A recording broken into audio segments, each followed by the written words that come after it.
రూపాయలని మరి రోడ్ల మీద ఖర్చు చేశాం అధ్యక్ష. అందులో కూడా మెయింటెనెన్స్కి 2015-16లో 71,36,00,000 ఖర్చు పెడితే కొత్త రోడ్లకి 385 కోట్ల రూపాయలు ఖర్చు పెట్టాం అధ్యక్ష. అయితే ఇంకొక విషయం కూడా చెప్పాలి అధ్యక్ష, రోడ్ల విషయంలో నేను వారితో ఏకీభవిస్తున్నాను.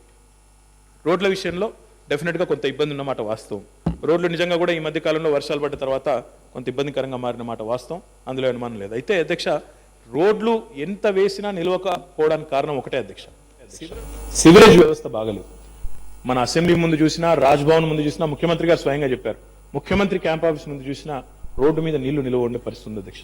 ప్రస్తుతం మనకున్న నాలాలు ఒకవైపు ఆక్రమణలకు గురి కావడం, మనం మొత్తంగా చూసినట్టయితే కిర్లోస్కర్ కమిటీ చెప్పింది మీకు తెలుసు అధ్యక్ష, మొత్తం నగరంలో ఉన్న సీనియర్ శాసనసభ్యులందరూ కూడా తెలుసు, వేల కొద్ది ఆక్రమణలు అధ్యక్ష ఉన్న స్టామ్ వాటర్ డ్రైన్స్ మీద. సివరేజ్ వ్యవస్థను ఆధునికీకరించాలంటే దాదాపు 11,000 కోట్ల రూపాయలు అవసరం పడతా ఉంది అధ్యక్ష.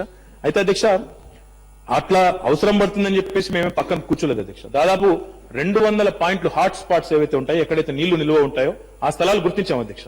200 పాయింట్స్ ఎక్కడైతే వాటర్ లాగింగ్ జరుగుతా ఉందో హైదరాబాద్ పట్టణంలో, వాటిని గుర్తించి మీరు ఈ రోజు హైదరాబాద్ లో ఎక్కడ తిరిగినా కూడా రకరకాల టెక్నాలజీస్ ప్రయత్నాలు చేస్తా ఉన్నాం అధ్యక్ష. కొత్తగా పేవర్ బ్లాక్స్ వేస్తా ఉన్నాం. చాలా చోట్ల ఎక్కడెక్కడైతే నీళ్లు నిల్వ ఉంటా ఉన్నాయో వాటిని పేవర్ బ్లాక్స్ వేసి అక్కడ అవసరమైతే నీళ్లు ఇంకిపోవడానికి కానీ ఇంకో దానికి కానీ, ఆ రోడ్లు దెబ్బతినకుండా ఉండేదానికి కానీ దాదాపు 45 చోట్ల ఈ పేవర్ బ్లాక్స్ వేస్తున్నాం అధ్యక్ష. దాంతో పాటు మీరు గమనించే ఉంటారు, వైట్ టాపింగ్ రోడ్స్ కూడా ప్రారంభించాం అధ్యక్ష. బంజారాహిల్స్ రోడ్ నెంబర్ 10 లో ఒక 2 కిలోమీటర్ల బేరే చేసాం అధ్యక్ష. ఇంకా చాలా హాట్ స్పాట్స్, కేసీపీ జంక్షన్ కానీ, నాగార్జున సర్కిల్ కానీ, చాలా చోట్ల ఈ వైట్ టాపింగ్ రోడ్స్ కూడా తీసుకుంటున్నాం అధ్యక్ష. మొత్తం ఐటీ కారిడార్ లో మొన్ననే దాదాపు 200 కోట్ల పైచిలకు రూపాయలతో మొత్తం వైట్ టాపింగ్ కూడా మొన్ననే టెండర్లు పిలిచాం అధ్యక్ష. Telangana state industrial infrastructure corporation ఆధ్వర్యంలో అది కూడా జరుగుతూ ఉన్నాయి అధ్యక్ష. డీసిల్టింగ్ కూడా చాలా కీలకం అధ్యక్ష, ఎందుకంటే రోడ్లు బాగుండాలి, మరి నీళ్లు రోడ్ల మీదకి రాకూడదు, బీటీ రోడ్లు దెబ్బతినకూడదు అంటే డీసిల్టింగ్ చాలా ముఖ్యం అధ్యక్ష. అందుకే గౌరవ సభ్యులు కిషన్ రెడ్డి గారు ఏ సూచన అయితే మేము గత సమావేశంలో ఒకసారి చేశారు, మేమందరం కూడా హైదరాబాద్ శాసనసభ్యులు కూర్చున్నప్పుడు వారికి సూచన చేశారు. దానికి అనుగుణంగానే యాన్యువల్ మెయింటెనెన్స్ కి పిలిచాం అధ్యక్ష. ఏదో సంవత్సరానికి ఒక్కసారి మాత్రం డీసిల్టింగ్ అన్నట్టు కాకుండా యాన్యువల్ మెయింటెనెన్స్ అంటే సంవత్సరం పొడుగుతా కూడా నాలాల క్లీనప్ జరగాలి, డీసిల్టింగ్ జరగాలి, పుడికత్తిట జరగాలనే ఉద్దేశంతో టెండర్లు పిలిచాం అధ్యక్ష. అది కూడా అడ్వాన్స్ స్టేజ్ లో ఉంది అధ్యక్ష. దాంతో పాటు అధ్యక్ష, ఈరోజు మరి హైదరాబాద్ ను విశ్వనగరం చేస్తామన్నారు, ఎలక్షన్ల ముందు చాలా చెప్పారు, ఎలక్షన్ల తర్వాత మాట మార్చారన్న ధోరణిలో మాట్లాడారు అధ్యక్ష. అధ్యక్ష, విశ్వనగరాలు ఓవర్ నైట్ కావు అధ్యక్ష. విశ్వనగరాలు కేవలం 6 నెలల్లోనో 5 నెలల్లోనో అయిపోవు అధ్యక్ష. మాకు కూడా చాలా స్పష్టత ఉంది అధ్యక్ష. ఏం చేయాలి హైదరాబాద్ విషయంలో, ఇందాక వారన్నారు బెంగళూరును ప్రస్తావించారు. బెంగళూరులో ఏం జరుగుతా ఉందో తెలుసు, హైదరాబాద్ లో ఏం జరగకూడదో కూడా కేసీఆర్ గారికి, ఈ ప్రభుత్వానికి చాలా స్పష్టంగా తెలుసు అధ్యక్ష. అందుకే మేము పూర్తి స్థాయిలో ఏ పని చేసినా అవగాహనతో, ఆలోచనతోనే వాగ్దానాలు చేశాం తప్ప ఆషామాషిగా చేయలేదు అధ్యక్ష. ఇవన్నీ మేము అనుకున్న లక్ష్యాలు నెరవేరాలంటే 1000 కోట్ల రూపాయలు సమీకరించాల్సిన అవసరం ఉంది, మాకు కూడా తెలుసు. దాని కేంద్ర ప్రభుత్వ సహకారాన్ని కూడా కోరుతున్నాం. తమరి పలుకుబడిని కూడా ఉపయోగించండి, దయచేసి అక్కడి నుంచి కూడా మాకు కొంత సాయం చేయించండి. దానికి అనుగుణంగా దయచేసి నేను కోరేది ఏమంటే, ఈ కార్యక్రమాలన్నీ పూర్తయ్యేదానికి సహజంగానే రాబోయే 7-8 సంవత్సరాలు పడుతుంది అధ్యక్ష డెఫినెట్ గా. ఎందుకంటే విశ్వనగరాలు ఓవర్ నైట్ కావు. మనం కూడా గతంలో ఉన్న ముంబైని షాంఘై చేస్తామని కూడా అప్పుడున్న ప్రభుత్వాలు చెప్పారు. షాంఘై అయిపోలేదు కదా వెంటనే, టైం పడుతుంది దేనికైనా కూడా. కాబట్టి నా రిక్వెస్ట్ ఏంటంటే, వారసత్వంగా మాకు వచ్చిన ఎన్నో సమస్యలు ఉన్నాయి, కొంత మంచి కూడా వచ్చింది, నేను కాదనడం లేదు, కానీ వారసత్వంగా వచ్చిన సమస్యల్ని పరిష్కరించుకుంటూనే భవిష్యత్ వైపు ప్రణాళికలు చేస్తూ ముందుకు పోతా ఉన్నాం. అందులో డిఫరెంట్ కాన్సెప్ట్స్ కూడా ప్రయత్నం చేస్తా ఉన్నాం అధ్యక్ష. ఈ రోజు మీరు చూస్తుంటారు పేపర్లో, ప్లాస్టిక్ రోడ్లు దాదాపుగా 10 చోట్ల వేస్తా ఉన్నాం అధ్యక్ష.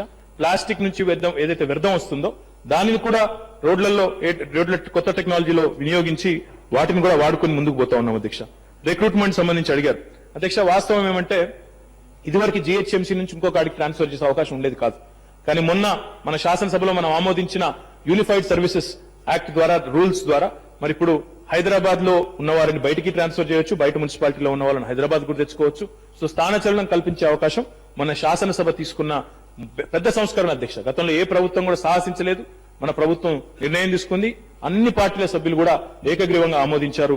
దానివల్ల కూడా తప్పకుండా మంచి లాభం ఉంటుందనే ఆలోచన కూడా ప్రభుత్వానికి ఉంది అధ్యక్ష. దీంతో పాటు ఇంకా కొన్ని సంస్కరణలు కూడా తీసుకురాబోతా ఉన్నాం.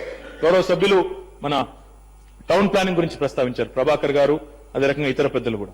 టౌన్ ప్లానింగ్ సిబ్బంది లేరన్నారు, బిల్డింగ్లు పడిపోతున్నాయి, కరప్షన్ ఉందన్నారు అధ్యక్ష. అందుకే ట్రైబ్యునల్ సంబంధించి కూడా ఒక బిల్లు కూడా తీసుకురాబోతున్నాం. బిల్డింగ్ ట్రైబ్యునల్ సంబంధించి కూడా ఒక సంస్కరణ తీసుకురాబోతాను. ఈ సభలోనే ఆ కార్యక్రమాన్ని కూడా తీసుకొస్తామని చెప్పి నేను తెలియజేస్తా ఉన్నా అధ్యక్ష. దాంతో పాటు అధ్యక్ష ఇంకా చాలా అడిగారు అధ్యక్ష.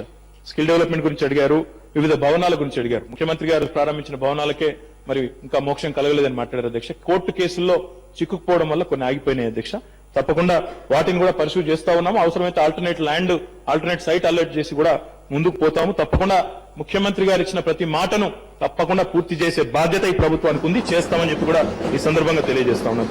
అధ్యక్ష, రిక్రూట్మెంట్ సంబంధించి కూడా అడిగారు. దాదాపు కొత్తగా 210 తెలంగాణ పబ్లిక్ సర్వీస్ కమిషన్ ద్వారా 210 మంది అసిస్టెంట్ ఇంజనీర్లను రిక్రూట్ చేశాము అధ్యక్ష. వారందరినీ కూడా జీహెచ్ఎంసీకి అలాట్ చేశాము. తద్వారా కూడా గణనీయంగా గుణాత్మకమైన మార్పు జీహెచ్ఎంసీ సేవల్లో కూడా వస్తుందని చెప్పి కూడా ఆశిస్తా ఉన్నాం అధ్యక్ష. చెప్పాలంటే అధ్యక్ష, తమరు ఇంకొక అరగంట 45 నిమిషాలు సమయం ఇచ్చినా చెప్పేదానికి కావాల్సినంత సమాచారం ఉంది. లఘు చర్చకు అనుమతించండి. గౌరవ హైదరాబాద్ సభ్యులందరినీ కూడా మాట్లాడించండి అధ్యక్ష, నాకేం అభ్యంతరం లేదు. ఇటు ఉన్నారు అటు ఉన్నారు, మొత్తం అందరినీ కూడా మాట్లాడించండి. సవివరంగా సానుకూలంగా చెబుతాం. అల్టిమేట్ గా చివరిగా చెప్పేది అధ్యక్ష, వారికి ఎంతైతే తపన ఉందో హైదరాబాద్ బాగుపడాలి, విశ్వనగరం కావాలని, అంతకు రెట్టింపు తపన ఇక్కడ కూర్చున్న వారికి ఉన్న విషయాన్ని వారు గుర్తించాలని చెప్పి కోరుతా ఉన్నాం.